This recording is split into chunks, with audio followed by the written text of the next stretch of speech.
지금부터 프렌즈 서밋 제5차 컨퍼런스를 시작하겠습니다. 먼저 프렌즈 서밋 이사장이신 이인원 한국대학신문 회장님께서 환영사가 있겠습니다. 새 정부가 과연 고등교육 문제를 어느 방향으로 어떻게 갈 것인지 저희들이 많은 의견을 제출하게 되길 바랍니다. 여러분 거듭 환영하고 감사드립니다. 바로 세션 9회 순서로 진행되겠습니다. 오늘도 진행은 김석준 원장님께서 해주시겠습니다. 네, 총장님 여러분 반갑습니다. 한국열린사이버대학의 장희롱 총장님께서 우선 발표를 해주시겠습니다. 박수로 맞으시기 바랍니다.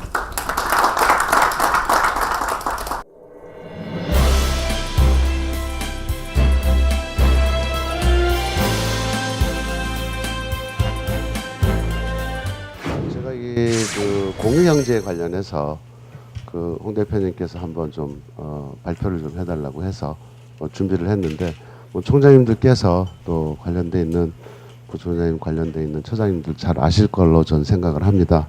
그래서 조금 정리를 좀 한번 해봤습니다.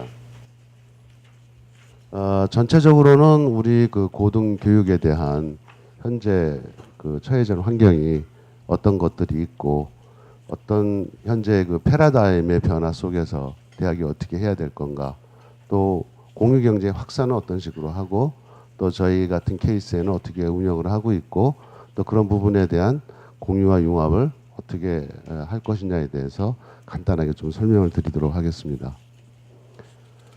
먼저 우리 대학교 이제 관련해서 교육부의 정책적인 방향을 좀 보면 현재 교육 개혁적인 측면에서는 잘들 아시다시피 구조 개혁에 대한 평가라든가 또 사회 맞춤형 학과를 어떻게 확산시키겠느냐, 또 학사 제도를 어떻게 개선하느냐라고 하는 부분에 대한 것들과 미래에 대해서는 4차 산업혁명에 대해서 어떻게 대비를 하고 또 양극화 해소를 어떻게 해결을 하고 저출산을 극복할 것이냐라고 하는 부분에 대해서 정책적인 입안을 지금 준비를 하고 있는 걸로 알고 있습니다.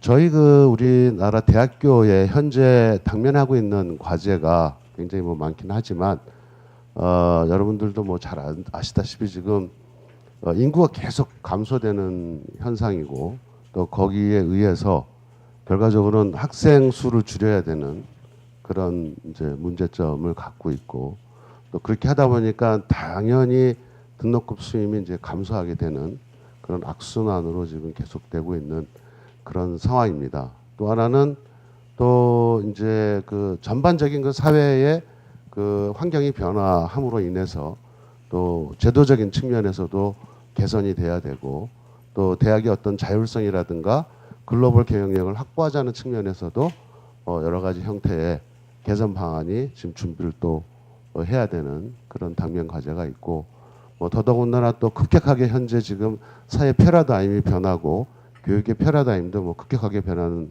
상황 하에서 어떻게 새로운 교육의 욕구를 또 충족시킬 거냐라고 하는 부분에 대해서도 대학교에서는 또 대책을 마련해야 하는 그런 상황입니다. 그래서 패러다임 변화에 대해서는 잘 아시겠지만 1차, 2차, 3차 산업에 대한 그런 변화가 있었고 지금 현재는 이제 4차 산업혁명에 대한 어떻게 보면 지능과 정보가 같이 융합돼서 지금 이미 4차 산업혁명은 시작이 됐다라고 판단이 됩니다. 또 지금 좀 더 사회적인 그런 측면에 대해서 좀 더 구체적으로 좀 살펴보면 온라인과 오프라인이 융합이 되고 또 결과적으로 시간, 공간, 인간의 확장으로 인해서 새로운 가치를 창출하는 그런 형태의 변화에 직면해 있다. 잘 아시다시피 AI를 기반으로 할 때 아날로그의 기술들이 있고 또 잠시 후에는 3D 프린터에 대해서 자세한 또 설명이 있을 걸로 저는 보이는데 그런 아날로그 기술과 또 디지털 기술이 융합이 돼서 결과적으로는 시간과 공간과 인간의 어떤 영역이 확장이 되고 또 융합이 일어나는 그런 새로운 가치 창출을 해야 하는 그런 4차 산업의 형태로 저희들이 사회 패러다임이 변화리라고 봅니다. 그다음에 공유 경제에 대한 확산에 대해서 조금 말씀을 드리면 뭐 잘 아시는 로렌스 레식 분께서는 이제는 뭐 같이 공유를 하는 그런 협업 소비하는 거를 기본으로 하는 경제 방식으로 가야 된다. 뭐 여러 분야에서 많은 얘기를 하고 있지만 실질적으로 모든 개인이나 또 어떤 부분에서 가지고 있는 뭐 기관이나 뭐 아니면 뭐 기업이나 뭐 아니면 교육기관이나 가지고 있는 자산을 뭐 그게 물리적이든 비물리적이든 서로 공유해서 같이 창출을 더 해낼 수 있는 그런 그 개념적인 걸 가지고 있습니다. 조금 그래서 좀 들여다 보면요, 제레미 리필킨이라고 하는 그런 그 분의 말씀을 보면 소유하는 거는 끝났고 이제는 공유의 시대로 간다. 그게 미래 자본주의의 이제 근간이다라고 하고 있습니다. 우리나라에도 사실 공유의 사례는 굉장히 많이 있고 지금 점점 그런 부분에 대해서 대학들이 활용을 하고 있다라고 저는 느껴지고 있습니다. 뭐 잘 아시다시피 그 2003년도에 권역별 대학 이러닝 센터가 시작이 됐고 그다음에 그 KOCW를 해서 오픈 코스웨어 쪽으로 해서 그 캐리스에서 2007년부터 지금 운영을 하고 있고요.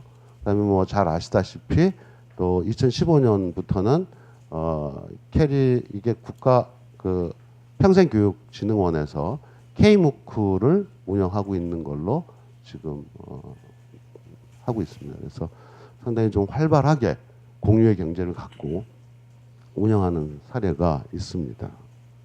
그리고 이제 뭐 공유에 관련돼 있는 부분들은 제가 이제 제시를 해서 조금 말씀을 드렸는데 이런 부분에 대해서 앞으로 좀 이제 활발하게 논의를 하기 위한 어떻게 보면 그 토픽을 좀 던지는 그런 형태로 제가 말씀을 좀 드리고자 합니다.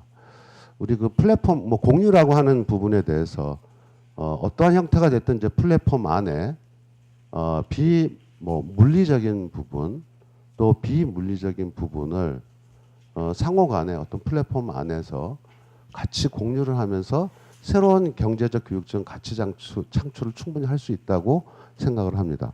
실질적으로 또 각 대학이 가지고 있는 고유의 어떤 그 특성이나 또 뛰어난 부분은 그대로 또 계속 그 발전을 시키시고 또 일반적으로 공유할 수 있는 부분들은 같이 공유를 해서 더 가치가 생성이 될 수 있고 더 나은 형태로 발전시킬 수 있는 부분이 충분히 있다고 저는 생각을 합니다. 그래서 한번 총장님들과 여러분들이 같이 한번 논의를 해봤으면 좋겠습니다. 네, 이상으로 마치겠습니다. 감사합니다. 네, 감사합니다.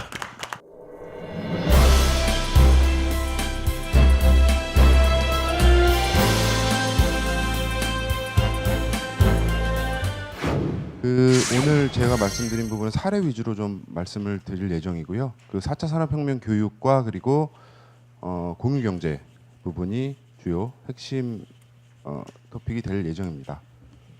그 먼저 HIMS라는 플랫폼이라고 제가 이제 생각을 하고 있는데요. 그 플랫폼이 어떻게 만들어졌는지부터 말씀을 좀 드리겠습니다. 저희 그 한국대학신문은 1988년 그 대학의 경쟁력이 국가의 경쟁력이다라는 키치프레이즈 아래 그 대학 그리고 그 사회에 대해서 그 연관관계에 대해서 끊임없이 계속적으로 이제 노력을 하면서 진행해 오고 있었는데요. 그 중에 특히 그 최근에 유례없는 속도로 그 4차 산업혁명이라는 그 이슈가 대두를 되고 있습니다. 근데 그런 부분들이 산업계 쪽에서는 어느 정도 발빠르게 대응을 하고 있는데 우리 대학에서는 그런 부분을 교육으로 풀어내는데 좀 많은 어려움들이 좀 있는 걸로 알고 있습니다. 그러다 보니까 저희가 이것을 교육적으로 어떻게 좀 풀어낼 수 있을까 고민을 좀 많이 하고 있던 차에 그 4차 산업혁명 중에서도 저희는 이제 그 금속 소재, 그 그 3D 프린터를 가지고 요거를 좀 교육적으로 풀어보자 이렇게 고민을 좀 하고 있었습니다. 그래서 이제 요 부분을 좀 고민을 하다가 저희가 그 LKMS라는 회사를 만나게 되었습니다. 요 사실은 회사가 어떤 회사인지가 중요한 건 아니고요. 얘네가 가지고 있는 핵심 가치가 무엇인지가 저는 중요하다고 생각을 합니다. 그게 바로 그 공유경제입니다. 공유경제 플랫폼을 가지고 있는 그 LKMS라는 회사를 만나서 저희 한국대학신문과 LKMS가 교육 그리고 공유경제를 가지고 HYMS라는 플랫폼을 만들게 되었습니다. 자, 그러면 그 저희 플랫폼에서 처음으로 시작하는 금속 소재 3D 프린터를 왜 선택했는지에 대해서 간단하게 말씀을 좀 드리도록 하겠습니다. 크게 세 가지입니다. 첫 번째는 그 해당 기술의 인재 수요가 현재 급증을 하고 있습니다. 그 이유 중에 하나는 그 특허 관련된 부분이라고 말씀을 드릴 수가 있겠습니다. 그동안 그 플라스틱 관련된 3D 프린터는 굉장히 개발도 많이 되고 또 이제 사회 전반적으로 보급도 많이 되었습니다. 근데 금속 소재 3D 프린터를 만든 곳 국가도 적었고 보급도 덜 된 이유 중에 하나가 그 관련 특허가 3년 전에 다 풀렸습니다. 그러니까 특허가 풀리기 전까지는 제작을 하지 못하고 있다가 최근 들어 여러 업체들에서 이런 부분들을 제작에 나서고 있습니다. 다양한 연계 사업이 연계 사업 가능성을 저희가 주목을 했습니다. 그 한 가지 일례로 작은 사업 분야지만 현재 저희가 이제 그 귀금속 관련해서 그 부분도 이제 금속 소재 3D 프린터를 사용을 하고 있는데요. 예전에 저희 이제 학교 보면 귀금속 공예과나 귀금속 디자인과가 학과가 많이 있었습니다. 근데 현재는 많이 좀 줄어들었습니다. 그 이유 중에 하나는 그 가공에 드는 인건비가 워낙 비싸져서 지금은 현재는 그 동남아 같은 데서 다 외주를 동남아나 중국에 외주를 맡긴다고 합니다.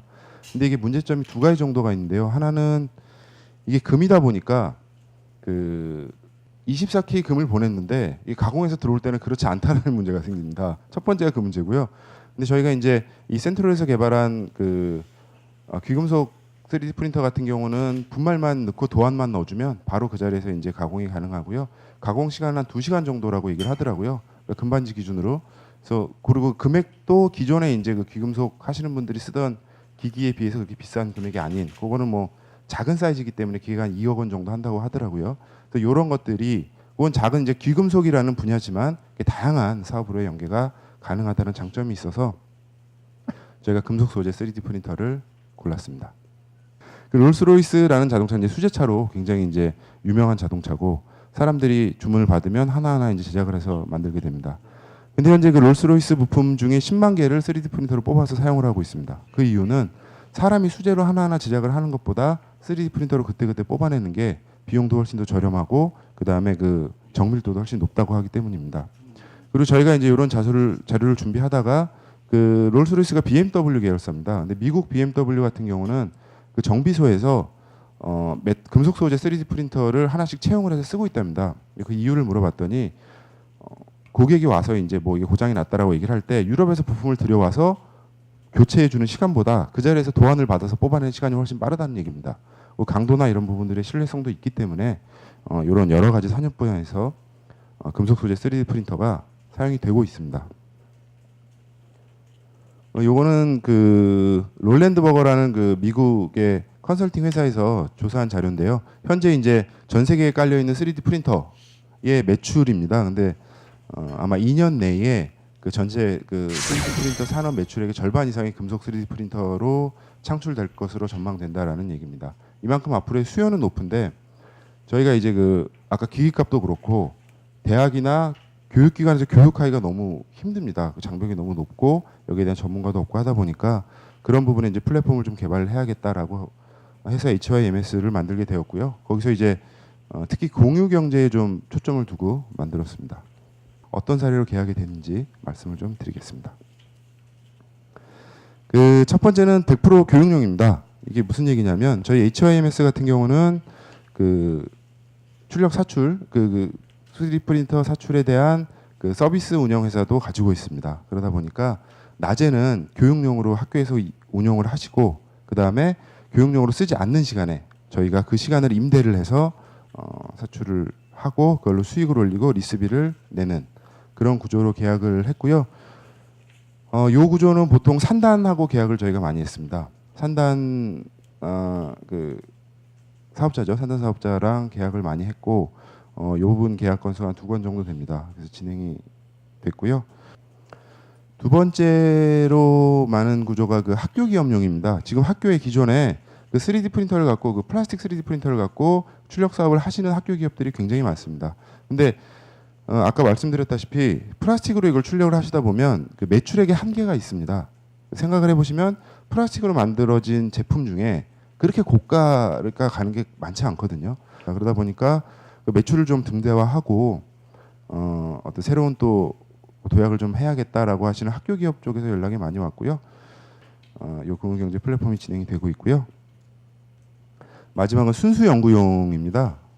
이거는 저희도 이제 케이스가 좀 특이하긴 한데 그동안 그 국가의 지원 사업으로 이제 받은 금액들을 연구용 목적으로 좀 사용을 하겠다라고 하셔서 저희한테 문의를 주셨고요.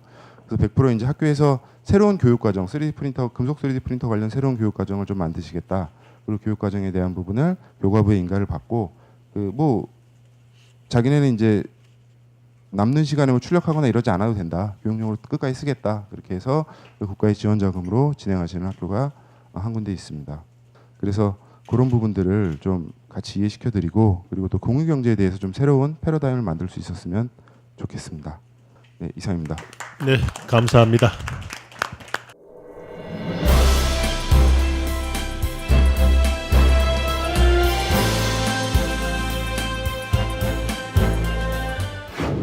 저는 앞으로 시대가 변하기 때문에 이 4차 산업 시대에는 여러 가지 규제가 다 풀어져야 될 거라고 생각이 됩니다. 가령 예를 들어서 이 수도권에서 꼭 해야 되는 그런 학과가 있습니다. 실습 수업을 디자인 학과라든가 예체능 쪽에 실용음악이라든가 이런 학과인데 저희가 예를 들어서 중국 아이들이 유학으로 와가지고 서울에서 실습장을 빌려서 여름방학, 겨울방학에 한 200명씩 와서 배우고 싶다 이럽니다.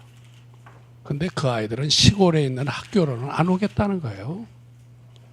경제적인 여유도 있고 그런 아이들인데 서울에서 하고 싶다 한 달을. 그러면 우리 지방학교가 서울에서 수업장을 허가를 해달라. 안 됩니다. 지방학교는 지방에서만 해야 합니다. 수업을. 그런 게 참 답답할 때가 있어요. 그런데 외국 학생들 유치해가지고 지방학교가 저희 같은 경우는 이제 실용음악과가 강하거든요. 중국 아이들이 K-팝을 배우고 싶어가지고 한국에 옵니다. 그 아이들은 경제적으로 여유도 있고 하기 때문에 이런 서울에서 이런 뮤지컬이라든가 이런 여러 가지 공연을 굉장히 보고 싶어 해요. 그래서 여름방학 때 겨울방학 때 오고 싶어 하는데 저희 같은 군산에 있는 학교에서 그 아이들을 잡아서 유학을 시키려면 어렵습니다. 또 마찬가지로 4학년 정도 돼가지고 3, 4학년 넘으면 이 아이들을 현장에 취업을 시켜야 되는데 대부분의 그 예술 분야에서 있는 아이들은 저녁에 공연을 합니다. 그 공연이 얘네들은 밥벌이에요. 그러면 이 아이들을 실습장을 서울에다 줘야 되거든요. 왜 그러냐면 실습장을 주면서 공연도 시키고 실습 수업도 하게 하고 그런 걸 풀어줘야 되는데 모든 규제는 수도권 정비법에 의해서 지방대학 학생은 지방에서만 수업해야 된다. 이런 수도권 정비법에 걸려 있습니다. 사실은 외국 유학생이 수도권 정비법에 걸릴 것도 아니고 또 우리 같은 경우 예를 들어서 대전 아이들은 여름이나 겨울방학 때 대전에서 썸머나 윈터를 시키고 경기도 수원 뭐 경기도 아이들은 경기도에서 썸머나 윈터를 시키고 방학 때 서울 아이들은 서울에서 썸머나 윈터를 시킬 수 있으면 좋겠어요. 그러면 그 아이들은 기숙사에서 안 있어도 돼요. 겨울방학, 여름방학 때 집에서 다녀도 됩니다. 근데 그런 여러 가지 이 규제가 아주 갑갑한 규제가 딱 돼 있어요. 그래서 이런 걸 가지고는 절대 우리가 뭐 미래를 뭐 어떻게 대학이 간다 뭐 이런 거 참 어려운 것 같습니다. 그래서 외국 학생들 유학 받는 것만이라도 그냥 탁 풀어서 어디든지 다 우리가 아이들 데리고 관광이다 그러면 제주도에서 교육시켜도 되고 강원도에서 교육시켜도 되고 지방에서 해도 되고 서울에서 해도 되고 이 수업장을 막 풀어줘라. 이런 규제를 좀 풀어줬으면 좋겠다는 생각이 듭니다. 그래야지 우리가 좀 앞으로 미래의 대학도 되고 이렇게 되지 이 규제를 풀지 않으면 대학이 쉽지 않을 것 같다. 지방 학생은 지방에서만 교육해야 된다. 그런 게 참 저는 이해가 안 됩니다. 예, 감사합니다. 네, 저 말씀 잘 들었고요. 저는 조그만 문제를 한번 생각해 보고자 합니다. 우리 홍남석 대표님이 공유경제에 굉장히 관심이 많으시고 전문가셔서 지난번에 제가 왔을 때 공유경제에 대한 말씀을 하셨는데 공유라는 것은 유형의 것을 공유할 수도 있는 거고 무형의 것을 공유할 수도 있는데 저는 우리 대학 사례 조그만 거로 공유라는 게 사실 그 총장님도 경험해 보셨겠지만 대학의 공간을 같이 공유하는 문제, 그 다음에 어떤 학과에 있는 장비를 공유하는 문제, 이거 사실 잘 안 됐어요. 지금도 잘 안 돼요. 그리고 여기는 기본적인 생각이 학생들도 그렇고 교수들도 그렇고 특히 대학 공간의 활용도랄까 우리나라 여러 기관이 있지만 가장 대학이 떨어지는 데가 아닌가 그렇게 생각합니다. 도서관 공부는 꼭 도서관에서만 해야 되고 강의는 꼭 강의실에서만 해야 되고 이런 게 박혀 있기 때문에 그거 허무는 게 굉장히 어렵다고 저는 봅니다. 그래서 융합 공유 좋은데 우선 그런 것부터 좀 개념부터 좀 허물어 가야지 우리가 이 큰 걸 이룰 수 있지 않나 그렇게 생각이 들고요. 또 하나는 지금 또 융합을 또 하고 그다음에 4차 혁명 시대를 맞이해서 창업 이런 걸 굉장히 강조하는데 현실적으로 볼 때 학생들의 경향이 어떠냐? 학생들의 경향은 저는 안정 추구형이 대세라고 봅니다. 전에 저희들이 공부할 때는 국가 경제도 뻗어놨기 때문에 도전 정신이 굉장히 있었지만 지금 현재는 안정 추구형으로 학생들이 생각하고 있는데 여기 자꾸 창업, 도전 정신을 불어넣는 게 이게 과연 잘 될 것이냐 저는 좀 그런 생각도 좀 해봤습니다. 그래서 그런 것들 저희들이 좀 헐어지게 되고 감사합니다.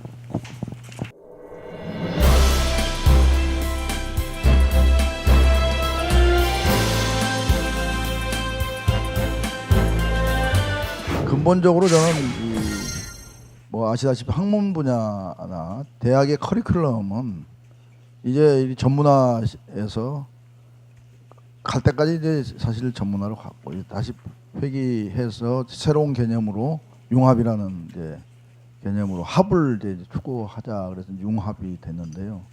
그래서 아마 교육과정이나 학과에서 대학 내의 컨셉은 제가 보기엔 결국 4차 산업혁명 시대의 화두는 아마 융합이 될 것이고 제가 좀 주목하고 또 현재 미국도 그렇고 모든 선진국들이 이 지역사회와의 관계 우리는 사실 대통령 중심제에서 중앙 집권적 시스템도 수도권으로 이렇게 딱 화두가 되고 지방은 과의 이 수도권과의 너무 격차가 양극화되어서 이 선진국과는 다르게 선진국은 사실 특히 미국은 워낙 타운 자치부터 해서 동부에서 서부로 이렇게 발전되다 보니 필연적으로 이 지역 분권화가 잘 형성된 나라인데 우리하고는 좀 굉장히 다르죠. 유럽의 경우에는 사실 이 조금 다른 유럽은 좀 다르긴 합니다만은 여하튼 저는 우리 사회도 이제 특히 대학이 급격한 양적 팽창에 따라서 수도권과 지역이 이제 4대 6이긴 합니다만 여전히 대학의 급격한 설립이 지역에 많이 설립돼 있고 지역 안에서 지역사회와의 협력 관계가 상당히 저는 중요한 이슈가 아닐까 생각합니다. 거기에 글 속에나 PPT에 있지만은 선진국의 경우에 미국은 실리콘밸리 얘기하기도 하고 우리는 충남대학 오덕성 총장님이 첫날인가요? 두째 날 발표하셨듯이 세종과 이 충남 중동 지역의 캠퍼스에 카이스트를 중심으로 충남대 아주 유리한 조건에 있어서 거기서 이 여러 가지 협력 관계가 형성되고 있지 않습니까? 그래서 저는 이 지역 사회와의 상생, 사실 이 정부와 중앙 정부하고의 관계는 종속적 관계에서 수평적 관계로 가고, 그 동안에는 지역 사회나 정부가 주도했다면 이제 사실 민주주의 발전의 흐름에 비춰서도 그렇고 대학을 중심으로 한 지역사회 발전을 또 인재 육성도 그렇게 나가야 되지 않을까. 제가 말씀드리는 것은 이 대학이라는 곳이 앞으로 지금 아까 대학 내에서는 그 컨텐츠는 뭐 융합 학문 또 학문의 변화 발전을 융합으로 보지만 저는 이 밖으로 보면 대학이라는 자체가 앞으로 지역사회의 중심일 뿐만 아니라 국가에서 중요한 중심이 될 수 있어야 된다라고 생각합니다. 그런 차원에서 제가 말씀드린 이 상생의 개념을 우리 대학 간의 관계에서도 깊이 생각을 해야 되고, 지역사회 관계, 아까 우리 저 공유경제 하실 때 그 연합대학도 이제 말씀하셨지만 그런 클러스터도 필요하고, 저는 이 한 대학의 우리 총장님들께서 지역사회 이제 리더시지 않습니까? 과감한 리더십을 발휘할 노력을 해야 되겠다라고 생각하고, 경영 아이디어를 내고 협약을 했던 게 뭐냐면, 우리 총장님들께서 대학이 개별적으로 이 민간장학재단의 교내 장학금에서 외부 장학금을 이렇게 지원을 받지 않습니까? 개인이나. 근데 이 민간장학재단이 최근에 너무 약화가 되어 있습니다. 민간 이유형과 연결시켜서 총장님들께서 한 4년 열심히 하셨는데 더 이상은 아마 여력이 안 되실 거예요. 교회 장학금 끌어들이고 교내 장학금 확보하는 그 등록금에서 결국은 장학금 포션을 해야지 장학재단을 통해서 정부에서 대응 매칭 펀드를 주니까 사실 먼저 더 이상은 이제 못하겠다고 손 들여서 많이 완화를 시켰지 않습니까? 지금 현재 많이 완화시켰습니다. 그래서 기존에 노력했던 것에 그냥 대비해서 그냥 계속 지원을 합니다만 한계 어떤 형태로든지 제도 변화가 필요한 부분인데, 제가 말씀드리려고 하는 건 그겁니다. 이 민간장학재단이요, 활성화가 막 돼야지 지역사회든지 어딘지 여러분들 대학과의 관계 상생 협력 관계가 만들어질 텐데 전혀 그런 부분이 안 되는 게, 민간장학재단이 우선 기본적으로 고등교육에 관심을 못 갖고 있어요. 고등교육에 관심을 갖는 데는 회사가 자기 회사원들에게 대학 등록금 지원해 주는 거, 이 외에는 기본적으로 이 장학정책, 장학금에 대한 재단의 방향이 어디냐면 초중등. 그러니까 대학이 지금 현재 상생적인 전략이 아까 말씀드린 지역사회의 관계지만 민간과의 관계에서는 민간장학재단이다라고 봅니다. 그래서 제가 국가장학재단이 민간장학재단들을 가이드를 해야 된다, 리드를 해야 된다라고 생각하고, 우리 국가장학재단과 민간장학재단의 협력관계를 구축을 했는데, 여기에 3자 간에 3자 협의에 우리 지역사회의 그 재단에 장학재단에 대학과의 제가 이제 다 모으면 대학에 이게 결연을 맺을 수 있는 그런 이제 주선도 할 수 있을 것 같아요. 2,500개 다 모아서 총장님들이 직접 사정하고 다니는 게 아니라 한국장학재단이 그런 역할을 해야 된다고 저는 생각하고, 그렇게 되면 이 3자 간의 대학이 한국장학재단에 아까 얘기한 소두에 얘기했던 이 겉과 속이 다른 게 아니라 진짜로 우리를 도와주는 국가장학재단이 되지 않을까 이렇게 생각을 하고, 이 협력관계를 구축해서 진정으로 이 장학이 학업을 장려하기 위해서 지금은 개인 학생들에게만 직접 이 지급을 통해서 대학이 거치지 이 대학과의 유리가 돼 있는 부분들을 이 상생 협력 관계를 좀 만들어 가야 되겠다 이렇게 생각을 하고 노력하고 있습니다. 제가 뭐 이 장학재단 소개하려고 그런 게 아니라 오늘 주제인 상생을 제가 좀 실천한다. 그런데 역시 그 대학은 지역사회 중심이 돼야 되고 앞으로 정부나 지자체보다도 지자체 중심이거나 정부 중심 관주도형이 아니라 우리 대학 중심의 그 제가 그래서 그 유니버시티 어디 그 용어가 있더라고. 유니버시티가 SITY가 CITY로 바뀌네. 용어를 바꾸면 유니버시티가 돼서 지역사회 협력 관계를 만들어가는 것이 대학의 미래에 굉장히 중요한 방향이고 오히려 중앙정부보다 지방정부의 문재인 정부는 아마 교육 분야의 교육청도 그렇지만은 전체적으로 분권화를 가는 추세에서 대학의 주도권 또 주도적인 리더십을 우리 총장님들께서 이끌어 가시는 것이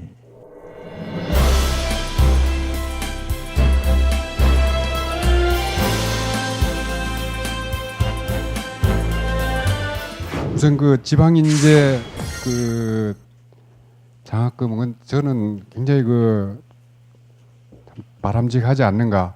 보통 보면은 그 지역 사회에서 사실 장학금을 많이 모아서 막 서울에 그 무슨 그 기숙사를 짓는다는 거 이런 걸 많이 하지만은 사실 이제 지금은 막 지역 사회에도 대학이 막 중심이 돼야 된다면은 인재들이 지역 사회도 좀 몰려야 되는데 아직 그 지역 자체에 막 그런 그 지원 그런 프로그램은 아직은 좀 미약한 것 같아서 이건 상당히 참 좋은 것 같다 그런 생각이 들고요. 그다음에 또 하나 두 번째는 그 아까 여러 가지로 말씀을 하셨는데 그 국가장학금 2유형에 앞으로 여러 가지 변화를 추구하신다고 그러는데 지금 현재 지금 제일 그 우리가 우리 대학이 겪고 있는 것 중에 하나가 저는 그게 아닌가 싶은데 이게 그 등록금과 그 연결이 되어 있습니다. 그래서 만약에 초기에 이걸 시작할 때 등록금 대비 그 장학 비율이 낮았으면은 뭐 참 좋은데 이미 그 많이 지급하고 있는 데는 그렇다고 그 등록금이 올라가지도 않는 상황에서 이걸 내려줘도 안 되고 하여튼 올려야 된다고 그러니까 등록금 대비 장학금 비율을 그래서 이게 상당히 지금 옥새로 족쇄로 지금 그 돼 있는 것 같습니다. 그래서 지금 전국 그 평균을 보니까 한 장학금 비율이 한 21.3% 같은데 한 이거를 조금 그 저는 그 뭐 한 20% 이상은 유지하면은 주든지 아니면은 평균 이상이면은 뭐 그 조금 그 장학금 비율이 줄어들더라도 주는 게 좋지 않을까. 그래야지 이게 장학금 이 비율 때문에 다른 그 참 활용하기가 어렵다는 그런 생각이 애로사항이 있습니다. 그 국가장학금 2 유형에. 그 다음에 다른 하나는 그 이사님이 그렇게 말씀은 많이 안 하셨는데 이 경우에 대해서는 그 아마 이사님 오셔가지고 지방의 그 연합 기숙사를 많이 이제 장려하시는 것 같더라고요. 그 각 지역의 대학과 그다음에 지자체, 그다음에 기업 뭐 이렇게 해서 땅을 대고 기업은 막 그 건축비를 대고 그렇게 하면은 그 장학재단에서 운영하시고 아마 그런 개념인 것 같습니다.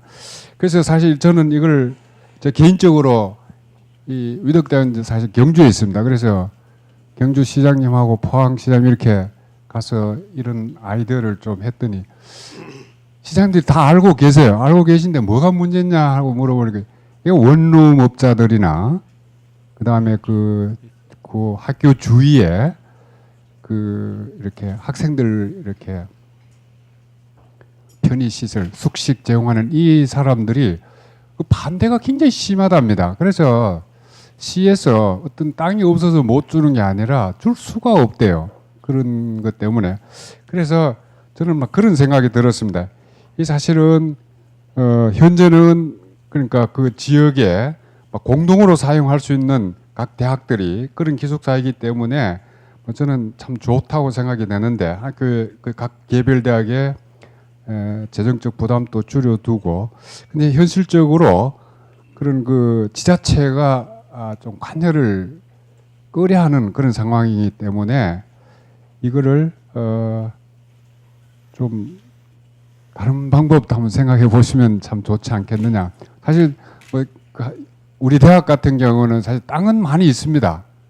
근데 이제 다른 대학하고의 뭐 거리라든가 뭐 충분히 다른 대학 학생들을 위해서 내줄 수도 있지만은 건물을 그러나 이게 이 연합 기숙사의 그 범위는 아직 사실 들어가지는 않습니다. 그래서 이거를 대학이 제가 그런 느낌이 들어요. 대학이 이제 가서 지자체나 이렇게 기업에 얘기를 해보니까 꼭 어떤 뭐 이기적인 그런 그 대학 그 공공을 위해서 대학의 사익을 취하는 그런 느낌을 준다는 생각이 들어서 이게 현실적으로 좀 그런 문제를 감안해 주시고 연합 기숙사에 그것도 조금 해주시면 좋지 않겠나 그런 생각이 들었습니다. 그 우리 대학에서 실시하는 소위 동기 유발 프로그램 사실 우리 대학 같은 경우에는 상당수 학생들이 하여튼 왜 공부해야 되는지 무엇을 공부해야 되는지 어떻게 공부해야 되는지 이런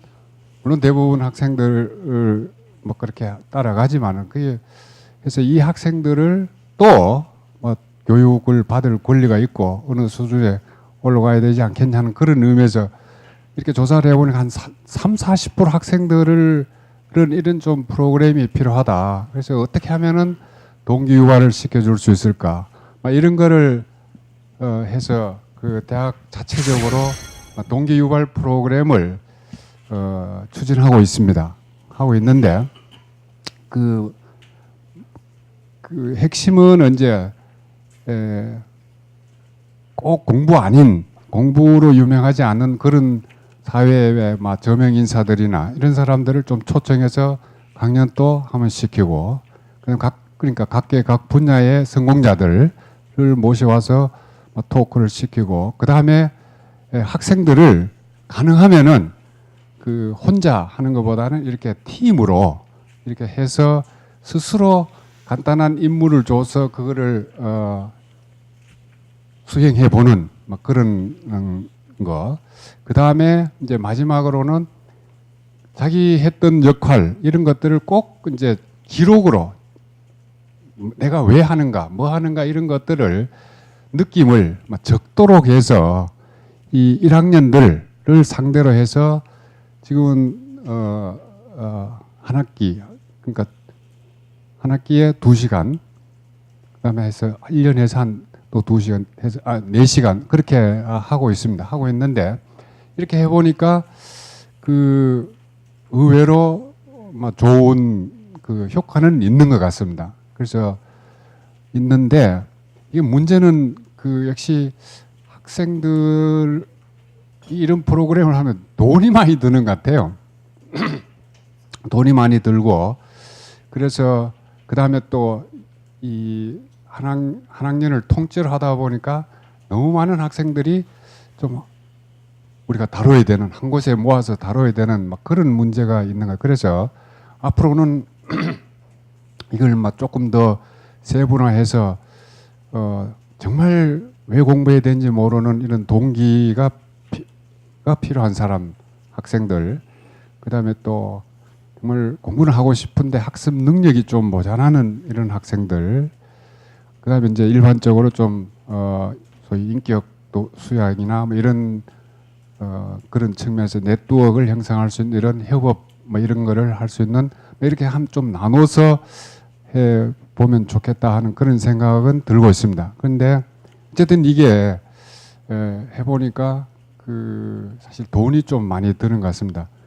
솔직히 말씀드려서 우리는 아직 에이스는 신청을 해도 아직 우리는 건양대학 같은 경우는 여러 번 지금 많이 모델을 그 아이디어를 따고 하지만은 별로 없습니다. 그래서 근데 이런 경우에 이게 많이 저는 우리 총장님들 그게 안 좋겠나 싶은데 뭐 경쟁의 원리를 대학에 하는 거는 뭐 저는 적용하는 건 좋은데 이런 걸 하려고 그러다 보니까 시드 마니가 좀 필요한 것 같아요. 그러니까 어차피 학생들이 혜택을 보는 건데 이 소규모 대학들의 경우에는 이게 시드 마니가 있으면은 조그만한 돈이라도 참 할 수 있을 것 같은데 그래서 이런 그 대학 신문 같은 데서도 좀 시드 마니를 그 조금씩은 이 대학에 좀 배분을 했으면은 좋겠다 하는 걸 좀 해주시면은 좋겠다 그런 생각이 듭니다.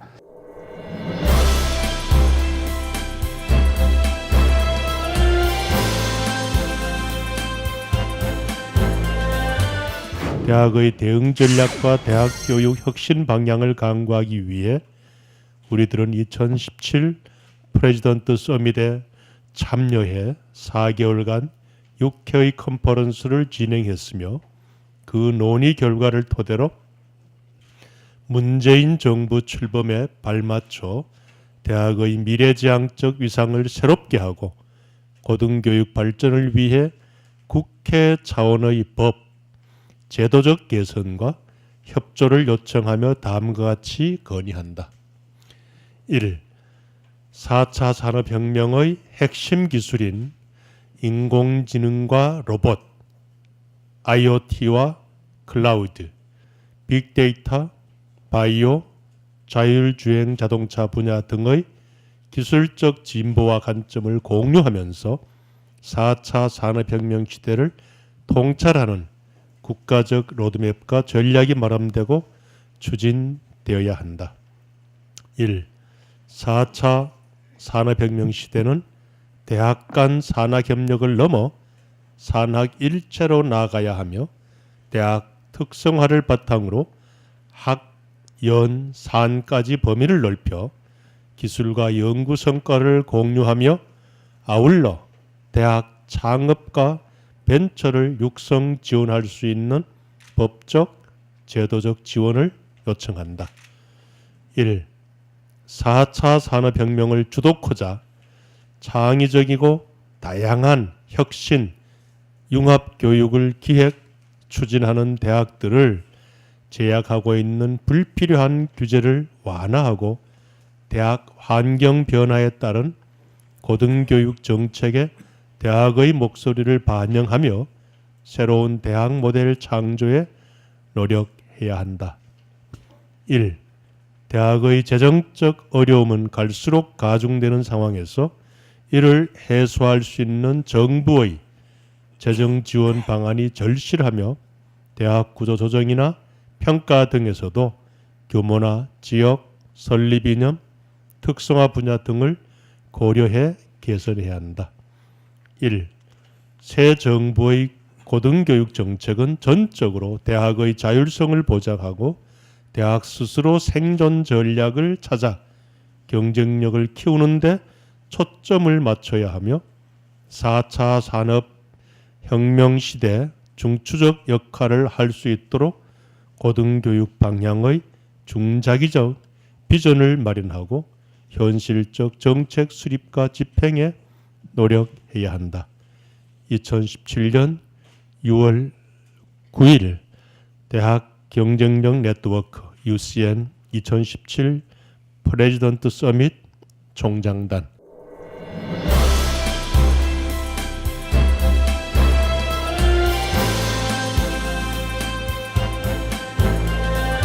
과연 그 융합의 본질이 뭘까? 그 교육의 핵심이 뭘까에 대한 부분은 조금 빠져 있는 듯한 이런 느낌을 좀 많이 받습니다. 그러니까 단순히 이제 두 개의 학문을 갖다가 붙여놓으면 융합이 되는 건지, 다시 말하면 물리적인 융합도 이제 초보 단계인데 실질적으로 이제 화학적인 융합을 통해서 사실 아이들의 문제 해결 능력을 길러야 되는 근본적인 어떤 좀 좌표를 잃고 있는 것 아닌가 하는 우선 우려가 됩니다. 저희 대학도 뭐 타 대학과 마찬가지로 여러 형태의 융합을 시도하고 있습니다. 작년에 심지어 융합 특성화 자유전공 학부로 해서 137명의 모집 단위로 융합 특성화 자유전공 학부를 만들었고요. 이 학생들이 이제 1+1, 그러니까 주전공을 2학년에 찾아가지만 반드시 그 융합 전공을 하나씩 가져가는 구조. 그다음에 40여 개 학과가 있는데 모든 학과가 하여튼 그 전공 교육 역량 로드맵을 지금 구축하고 있고요. 또 모든 학과가 기본 전공에 충실하면서 하나의 융합 전공의 모델을 만들어가고 있습니다. 그런데 이제 이런 것들이 그 취업 혹은 일자리와 연결되기 위해서는 기업이 융합형 인재를 우선적으로 채용하는 어떤 의지가 필요합니다. 그런데 이제 기존의 학제를 흔들어야 된다는 데는 공감을 하시지만 이것을 어떻게 효과적으로 재편하는 것이 정말 창의적 문제 해결 능력을 갖는 학생을 양성하는 것에 대한 고민은 좀 부족한 것 같습니다.